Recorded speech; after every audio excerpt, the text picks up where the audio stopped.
लुकाले लेखेको सुसमाचार अध्याय 6।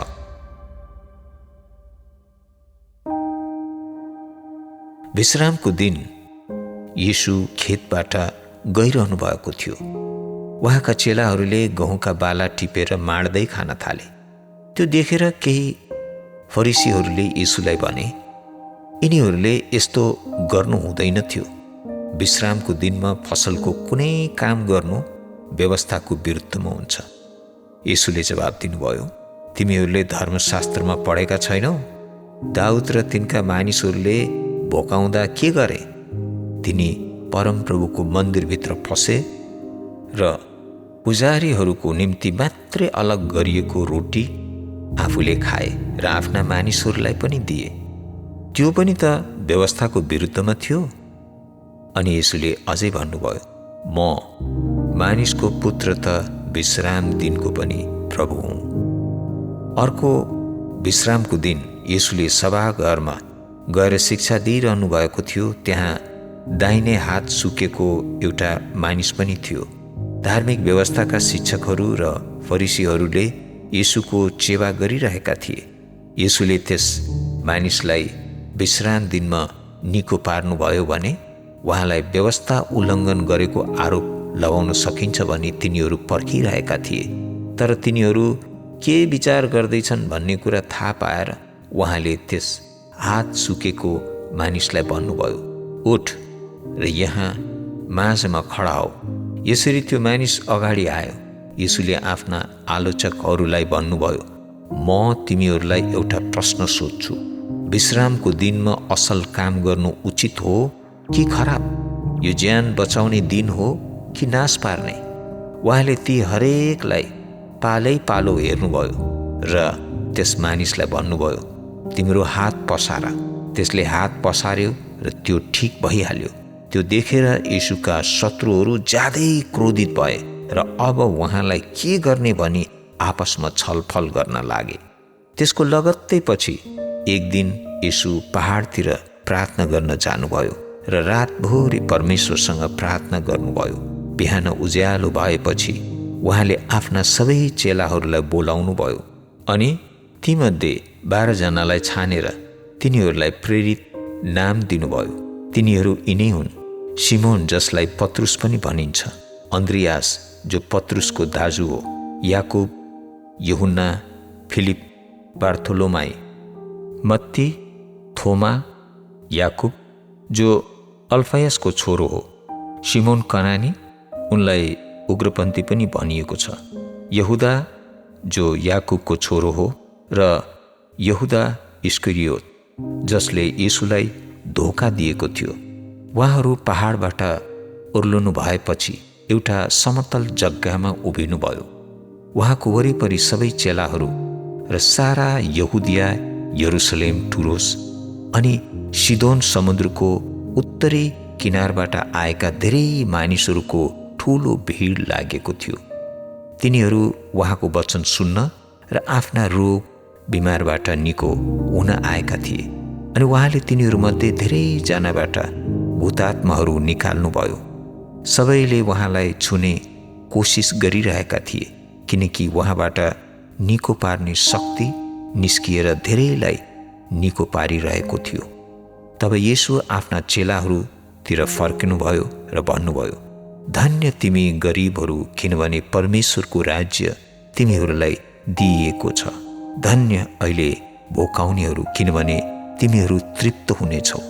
धन्य अहिले रुनेहरू, किनभने तिमीहरू आनन्दित भएर रमाउने समय आउनेछ।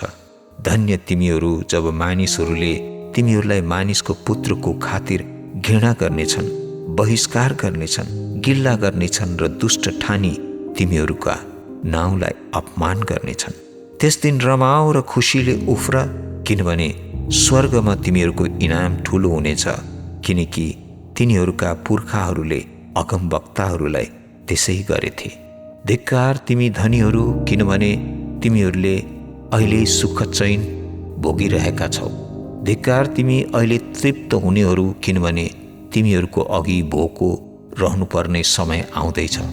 धिक्कार तिमी निष्फिक्री भई हाँस्नेहरू, किनभने तिमीहरूको हाँसो शोकमा परिणत हुनेछ। धिक्कार तिमी सबै मानिसहरूबाट प्रशंसा पाउनेहरू, किनभने तिमीहरूका पुर्खाहरूले पनि झुटा अगमवक्ताहरूको प्रशंसा गरेका थिए। तर तिमीहरू मेरा वचन सुन्न चाहन्छौ भने म भन्छु, तिम्रो शत्रुलाई प्रेम गर, जसले तिमीहरूलाई घृणा गर्छन् तिनीहरूको भलाइ गर, जसले तिमीहरूलाई सराप्छन् तिनीहरूलाई आशीर्वाद देऊ, तिमीहरूलाई दुर्व्यवहार गर्नेहरूको निम्ति प्रार्थना गर। यदि कसैले तिम्रो एउटा गालामा थप्पड लाउँछ भने अर्को गाला पनि थापिदेऊ।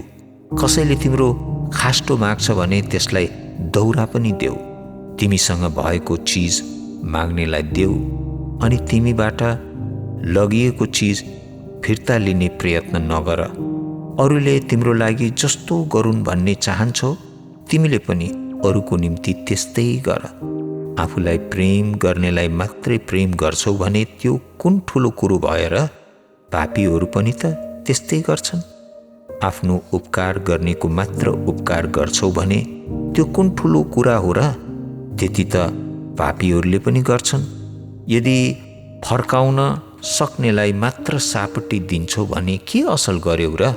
किनकि पापीहरूले पनि फेरि उति नै फिर्ता पाउने आशा राखेर आफू जस्तैहरूलाई सापट्टि दिन्छन्।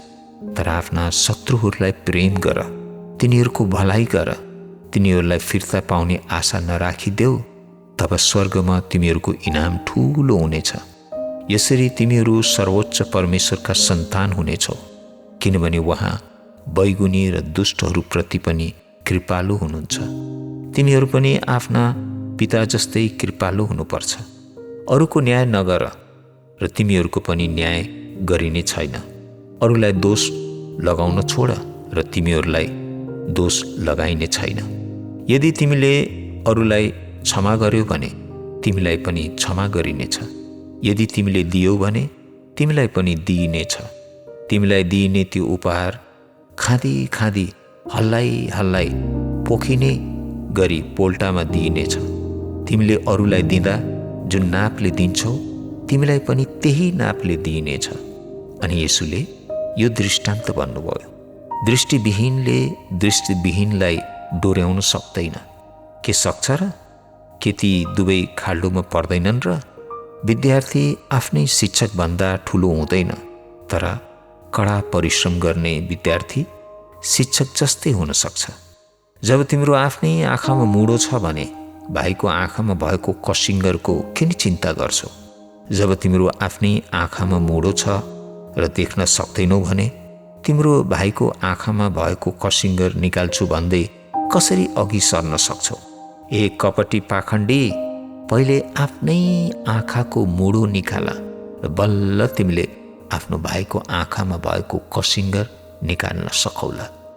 असल रुखले खराब फल फलाउँदैन र खराब रुखले असल फल फलाउन सक्दैन।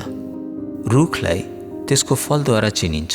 काँडाको झ्याङमा नेभारो फल्दैन अनि औसेलुको झ्याङमा अङ्गुर फल्दैन। असल व्यक्तिले आफ्नो असल हृदयबाट असलै कुरा निकाल्दछ अनि दुष्टले आफ्नो दुष्ट हृदयबाट दुष्टै कुरा निकाल्दछ। तिम्रो मुखले तिम्रो हृदयमा भएका कुराहरू बोल्दछ। तिमीहरू मेरा आज्ञा पालन गर्दैनौ भने मलाई किन प्रभु प्रभु भन्छौ?